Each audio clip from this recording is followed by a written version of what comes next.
It's been a little while since I shot a video, so I thought the art and science of a female hair restoration would be a good one to do because it's so beautiful in terms of design work that you can elaborate upon. This 54-year-old lady is perimenopausal, but even though she may have lost a little bit of hair, she was just born with a high hairline, never knew that she could have that lowered and create a more feminine frame. So I'm going to reiterate some of the points that you may have remembered from some of the old videos in terms of design work, and then talk about some modifications I've made over the last couple of years. First of all, if you're seeing the central third of the hairline, you're not really seeing the temple. We'll do a different angle to show you that. As you can see, that there's a rounded contour to the female hairline, completely different from a male hairline, which would be recessed at these points. Also, what you're seeing is that these are little central widow's peak, and you're seeing these two new little things here called lateral mounds. So it's a little bit more of a visual break in terms of the hairline that I think really feminizes the hairline and makes it look less straight. You see that the hairline is kept pretty tight, unlike a male hairline that has all these little insets where you see little fragments of hair coming out, like little islands of one hair grafts. You're not going to see that very often in a female hairline. It's going to be more closely compact.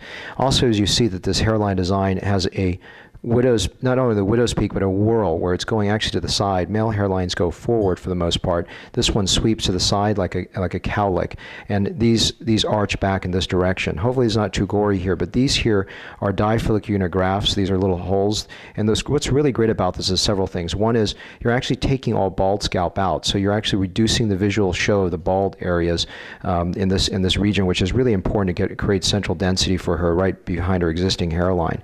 The other thing is what's important is for her, her hairs are very, very, very fine. So you can actually get away with slightly larger grafts and look completely natural.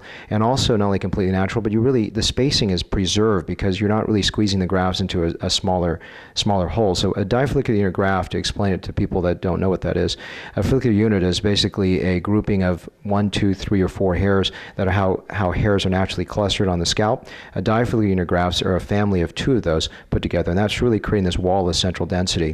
Over to this side where you're not really seeing too much is you're actually seeing, is coming off the screen, that is. This area, I put more difollicular unit grafts on the left because she's balder on this side. There's more open space here. Create more visual parity or symmetry and balance, I put more difollicular unit grafts on this side.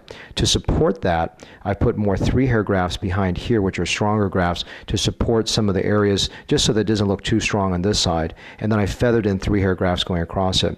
Because she has such fine hairs, I don't need a lot of 2-hair grafts. I just put about maybe 2 rows of 2-hair grafts across the front here, and then I supported it all with 3-hair grafts, and that's really going to give her a lot more visual density because I tightly packed them going back. Someone with really coarse hairs, you're worried that it's not going to look natural, so you want to go back and move more rows of 2-hair grafts, and you may not even use these difollicular unit grafts in that situation, but this lady has such fine hairs that it's really going to give her visual impact. In fact, she needs it, because if you don't create this kind of visual density here and you just use, let's say, 2-hair grafts and sort of scatter them all the way back here, you're just not going to get a visual punch for this result. Let's go ahead and take a look at the temples now. We are now examining the left temple. Basically, it's from where the previous screen was over here. Now we just moved over here. And as you can see, this natural curl that goes down like this is a very feminine hairline. A male hairline obviously would be designed with a peak going back this way, the exact opposite.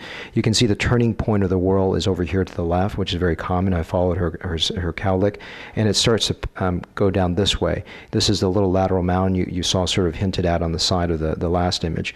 And as it's going down, you can see that these actually are more 2-hair grafts in the bottom. So where I'm circling right here, these are all 2-hair grafts because you want a finer result in this area where the temple hair is finer. And then I've supported the upper portion right here with a density of 3-hair grafts that really provide a nice transition into my difollicular unit grafts. As we compare the other side, you'll see that I have a lot more difollicular unit grafts or strong grafts on the left side where she has a little bit more opening and baldness. Okay, to conclude the presentation, we're going to actually do a schematic in a moment, but just to conclude this side over here, lateral mound you see over here transitioning down to the temple. These are a row of 1-hair grafts, and then you got 2-hair grafts that extend across here about 2 to 3 rows. Then all of this is 2-hair. These are 2-hair grafts here. Again, you want finer grafts low down where the temple hairs are finer. And then back over here, these are all 3-hair grafts going up. And you can see that on this side, there are fewer difollicular unit grafts because she's not as empty on this side. The other side, we had a big area of difollicular unit grafts to really create visual density in the back side. And the 3-hair grafts blend upwards into the difollicular unit grafts. So I think this is going to look really, really elegant for her. Let's take a look at a schematic. I always draw this at the end of a procedure to help my girls place better. Part of my joy of doing a hair transplant is really the artistic design work, and I think that's what I'm trying to elaborate on here, and that's part of my excitement of presenting this information to you. This schematic here is all color-coded. I do this for every single hair transplant I do. This is really helpful for my girls to know how to place well, so they know where the 2 hair grafts go, where the 3 hair grafts go, etc. In addition to that, it's a visual record for me. When I come back in a year from now and I look at areas that are improved, I want to see why they were improved and why I designed it that way. These lines right here are the temple transitions going into the temple hair. So what you're seeing in the black row here, the little 3 spikes, are the is the 1 hair grafts going across here.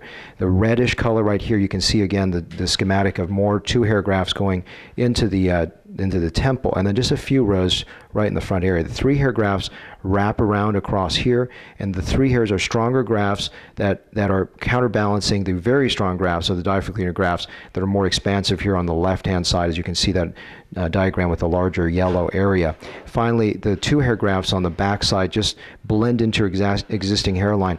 The reason that I don't have to really even get into your existing hairline is that a 54-year-old lady who's not losing hair, I don't have to worry about this separating so that this would become exposed over time. On a gentleman, I would worry about that, and I would blend more grafts going farther back. But for a female, all you got to do is put it right in here, especially someone that does not have a history of hair loss, that just is born with a high hairline.